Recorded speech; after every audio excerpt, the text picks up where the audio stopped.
মুসলমানের ভিতরে যে তুমি মুসলমান হবে? বললাম বাবা, মুসলমানের ভিতরে দেখেছি রসুলের আদর্শ। কি দেখেছি? রসুলের আদর্শ। বলে তুমি যেই আদর্শ দেখেছো কোথায় দেখেছো? বললাম কোরআন আর হাদিসের ভিতরে। বলে কিতাব? হ্যাঁ হ্যাঁ কিতাব। বলে বাবা, কিতাবের মধ্যে যেই আদর্শ তুমি মুসলমানের দেখেছো, বাস্তবে সেই আদর্শ তুমি তালাশ করেও পাবে না।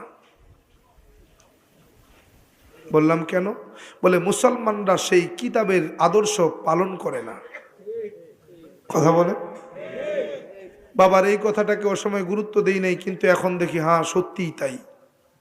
মুসলমানদের ভিতরে সেই রসুলের আদর্শ, কিতাবের আদর্শ নাই। বলবেন হুজুর প্রমাণ কি? আমি প্রমাণ দিয়ে যাচ্ছি। গত 3 তারিখের ঘটনা বলি। সকালবেলা মুন্সিগঞ্জে মাহফিল,